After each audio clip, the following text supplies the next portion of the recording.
Well, hello there. My name is sometimes Heather and I play Old Scotch Online. Last time, I took Cinillia here to Vaults of Madness, and today, I wanted to show you her build in more detail. But first, reasons. Cinillia is the other half of my elementals, a Fire Sorc Vampire. When I made her, I sighed, oh, if only I could make her spit fire. That wasn't possible back then, long before subclassing, but now that we can choose to adopt skill lands to complete our most ardent fantasies, joy. I have given Cinillia 2 subclasses, one from Dragonknight and one from Templar, and also dug up a new flaming set. Cinillia is a Dunmer vampire, but if you don't want to be a vampire, you don't have to. I have all of our attribute points in Magicka and have Cinillia walking under the Lover Boon to maximize physical and spell penetration. Let's get started from champion points. In Warfare, my active stars are Weapons Expert, Biting Aura, Wrathful Strikes, and Untamed Aggression. In Fitness, we have Siphoning Spells, Rejuvenation, Fortified, and Boundless Vitality. In Craft, I have gone with Master Gatherer, Warmount, and Sustaining Shadows. Do choose the craft stars that make playing fun for you. I have given Cinillia 2 staff weapons, first a Restore Staff. Feel free to use a Destroy Staff instead if you prefer. First, we have Critical Surge. This grants Cinillia Major Brutality and Sorcery, which increase weapon and spell damage for 33 seconds at a time. While active, Critical Surge also heals Cinillia whenever she deals critical damage.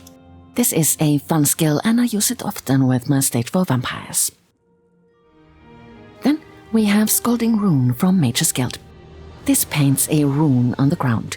Once it triggers, it deals a set amount of flame damage to all enemies within reach, both instantly and over time. In order to make the most of this, I would encourage you to unlock all Mage's Guild passives. That 10-second Empower can really make all the difference. Moving on, we come to our first scribed ability. Magical Soul deals magic damage to a single enemy both instantly and over time, and also afflicts said enemy with Major Breach, which reduces physical and spell resistance. If I were to change something with this build, I would replace Magical Soul with Binding Contingency to immobilize enemies, and also to deal overtime magic damage to all enemies within reach. Next, Radiant Ward. This summons a shield of divine light to wrap Cinillia in an aura of protection. Upon activation, Radiant Ward deals a set amount of magic damage to nearby enemies, and also afflicts them with minor maim, which reduces their damage done. While active, the shield absorbs incoming damage, becoming stronger as it does so. The shield remains for 6 seconds at a time, so it is a little bit inconvenient in the back bar. Last on this weapon, we have Channeled Acceleration from Psijic Order skill line. This grants Cinillia Minor Expedition for 12 seconds and Minor Force for 1 minute. The former increases movement speed and the latter increases critical damage by 10%. This ability is a nightmare to grind out, but I feel it's totally worth it. Switching to our main weapon then. I chose a Lightning Staff due to sheer laziness, but an Inferno Staff would be much more immersive. First, we have Molten Whip. This allows Cinillia to lash at an enemy with a flaming whip. If the enemy is immobilized or stunned, this sets them off balance. This would greatly benefit from previously mentioned Binding Contingency. Activating a different Ardent Flame ability before using this increases the damage Molten Whip does and also gives a boost to weapon and spell damage, so it might not be smart to use this as your only spammer. Then we have another scribed ability, Fiery Touch. This one can also be replaced if you're not into scribing. This deals a set amount of flame damage in the form of a torch sweep and also allows enemies to take overtime flame damage. My Fiery Torch applies Minor Mangle, but feel free to pick your preferred affix script. I might consider using Burning Embers here. It has a heal and would feed Molten Whip real nice.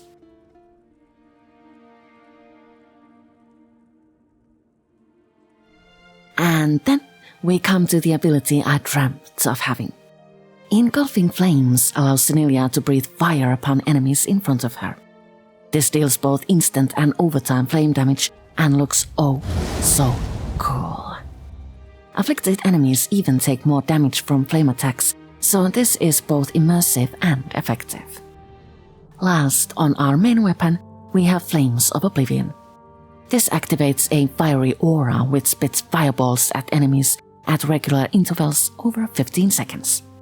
All fireballs deal a set amount of flame damage, and while this is slotted on either weapon bar, you get Major Prophecy and Savagery, which increase weapon and spell critical rating.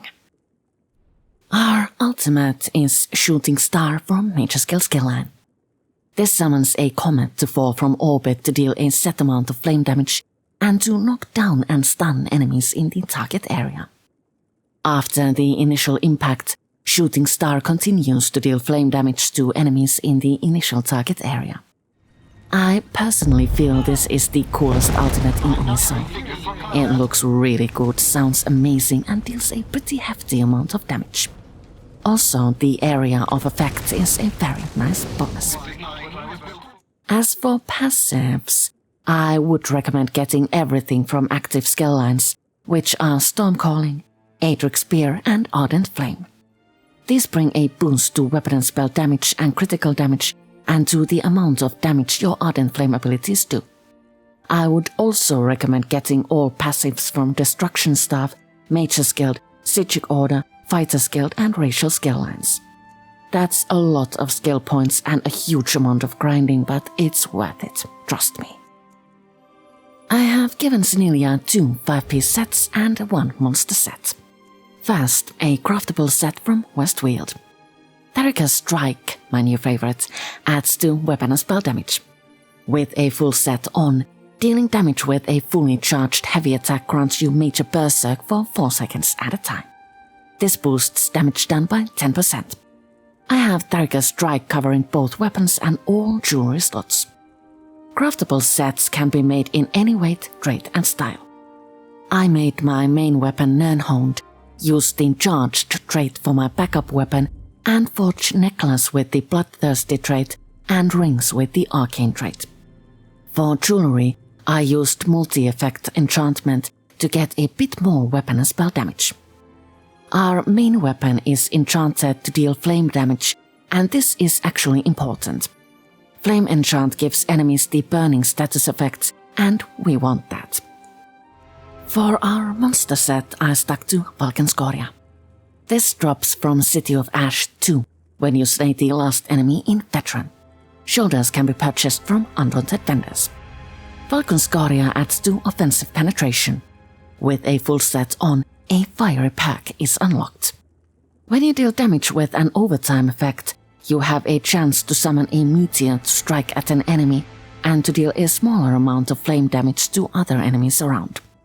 This is a super fun set and totally adds to Immersion. For our second 5-piece set, I chose Cinders of Anthelmer. This light armor set drops from Oathsworn Pit, which is a part of the Science of Ethelia DLC. Cinders of Anthelmer adds to offensive penetration and weapon and spell damage. With a full set on, dealing damage will summon a Cinder Moth to chase down a target. As it reaches a target, it bursts to deal a set amount of flame damage to all enemies within reach, and to also afflict them with the burning status effect. This is a fun immersive set, and the moth is just adorable. Grinding this out in normal difficulty with just 2 peeps wasn't too hard, so do give this set a try if you're into Fire Immersion. For some reason, Cinillia, my Fire Sorc, has always been a bit of a challenge for me. I wanted her to be fast, even ganky with her flames, but elements can be surprisingly slow. I love the way Ardent Flame completed her, but I'm not entirely certain about the Templar skill line. In the future, I might get rid of Aedric Spear and replace it with something a bit less divine. Cinillia is, after all, a vampire and, like all of my roses, tainted to the core. I hope you've enjoyed this video. Next time, I thought I might show you Cinillia's cosmetics. Thank you so much for watching and see you all later.